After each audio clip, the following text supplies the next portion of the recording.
Bumanat agad ng siko sa Dragon si Jericho Cruz, nakipag-trash-tukan pa kay Glenn Yang at Muscleman Vic Manuel kauna-unahang nakapag-posterize dunk kay Lu Chuanzeng. Isang team ulit mula SMC ang nakaharap ngayon ng Bay Area Dragons, ang San Miguel Beermen. But unfortunately mga bro, hindi natin makikita na magharap etong 7'5" center mula China na si Lu Chuanzeng at ang 6-time MVP na si Junmar Fajardo na sumailalim sa isang throat surgery. Mabigat yan dahil possible out for 6 to 7 weeks etong si Abay. Though ang good news naman malapit nang bumalik si TR7 na patuloy ang pag-iensayo sa kanyang shooting.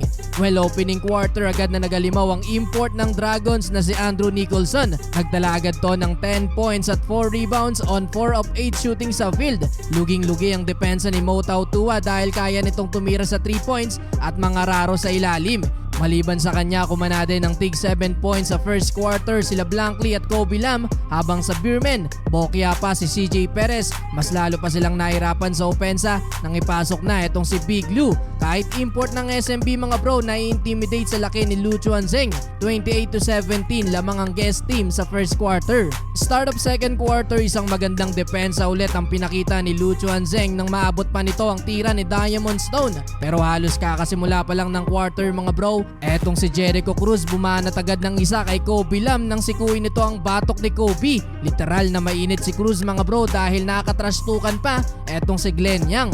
Well, sumubok umabol ang Beermen nang magising na din ang opensa ni Baby B CJ Perez. Yun nga lang, hindi yun naging sapat para maibaba nila sa single digit ang lead ng Dragons. Plus hindi pa nila napigilan etong import na si Andrew Nicholson na tinapos ang quarter mga bro with 15 straight points. Kaya naman palo sa 18 points ang inilamang ng Dragons sa first half, 58-40.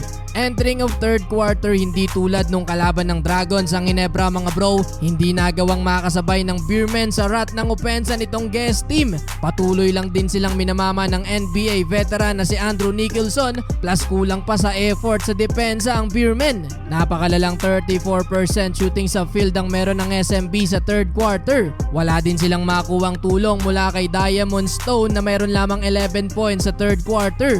Ramdam na ramdam ang pagkakawala ni Junmar Fajardo para sa Beermen. Umabot ng 30 points ang biggest lead ng Dragon sa third quarter. End of quarter, 86-58. Meron ng 31 points ang import nilang si Andrew Nicholson. Fourth and final quarter, kahit tambak na ang Beermen mga bro, nagawa pang gumawa ng highlight dyan ni Muscleman Vic Manuel. Reverse dunk kontra sa 7'5" center mula China na si Lu Chuanzeng. Kung hindi ako nagkakamali mga bro, siya ang unang player sa PBA na nakapag-posterize ng ganyan kay Lu Chuanzeng. Yun nga lang sa uli, nakuha pa din naman ng Bay Area Dragons ang panalo. Led by Andrew Nicholson, 35 points, 17 points para kay Blankley.